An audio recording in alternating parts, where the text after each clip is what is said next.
Yeah. Yeah. Fala pessoal, tudo bem? Mais uma questãozinha aqui do Enem 2020, caderno azul, questão 113, ok?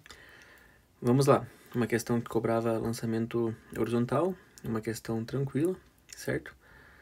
Já caiu questão mais complicada já, em outras versões, mas eu vou utilizar ela para poder revisar um pouquinho com vocês lançamento horizontal, ok? Curtem, compartilhem e mandem para aquele amigo que conseguiria fazer essa questão. E vamos nessa. Muito obrigado. Galera, é o seguinte.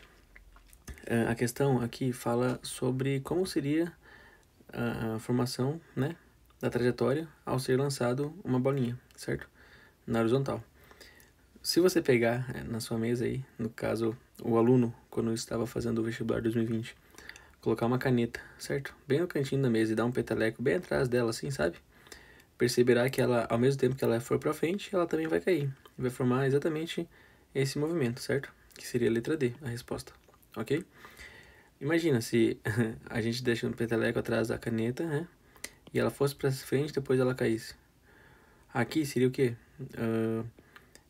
Seria, né, colocando nessa direção aqui e jogando ela com bastante força. Ela iria nessa direção. Aqui no caso, se eu fosse só abandonar e não fosse jogar lá pra frente, e somente abandonar ela aqui, essa aqui é o gabarito, e essa aqui seria o quê? Talvez um aviãozinho que eu jogasse para baixo e com a ação da gravidade aqui e da resistência ele fosse fazer uma curva assim, certo?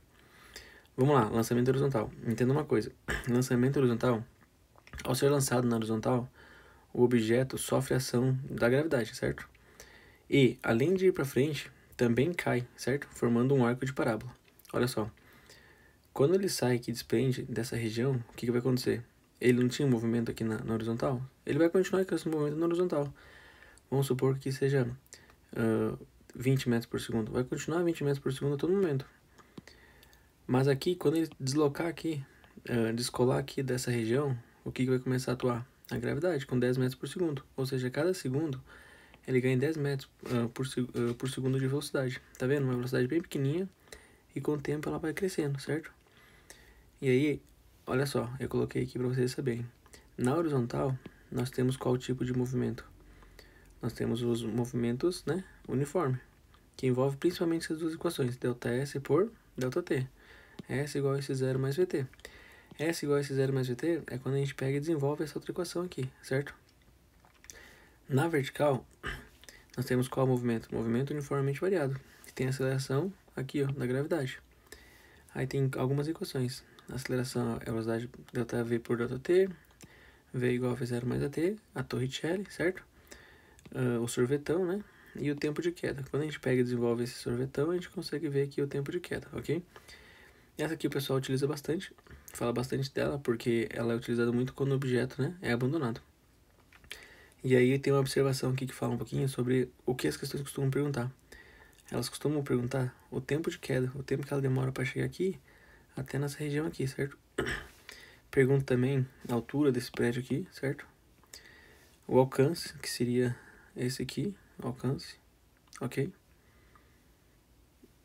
Que ela vai ter, e também a velocidade final, que é uma soma vetorial. Se ele tem aqui na horizontal uma velocidade na horizontal e uma na vertical que ele adquiriu, eles querem saber quanto que é a soma vetorial, né? A gente coloca esse vetor no final desse e descobre aqui essa resultante, certo? Vinícius, como que a gente faz? Ó, tem um exemplo aqui pra gente poder discutir. E eu tenho uma dica também, que geralmente as questões perguntam isso.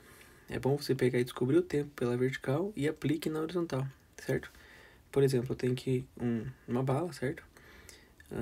Uma bolinha sendo lançada na horizontal com 40 metros por segundo.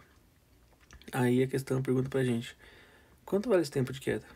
Se eu aplicar nessa equação aqui, ó, 2h sobre g, certo? Pensa, 2 vezes 45 dividido por 10. 2 vezes 45 vai dar quanto? 90. 90 dividido por 10 dá 9. Raiz de 9 dá quanto? 3 segundos, certo? Até botei aqui já a resposta. Se nós pensar agora no caso, qual que é o alcance?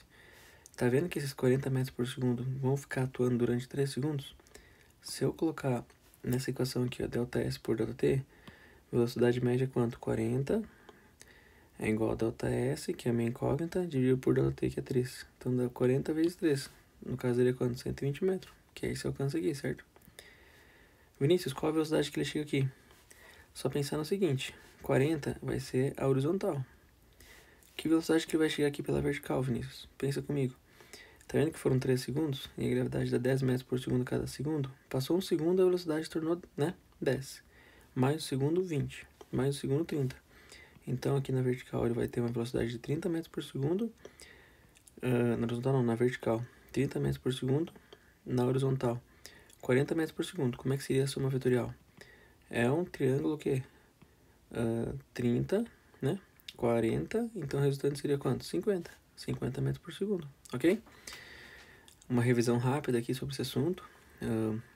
Já caiu algumas vezes no Enem, não costuma cair com tanta frequência, mas é bom ficar atento, ok? Muito obrigado, compartilhe comigo essa dica e até a próxima. Valeu!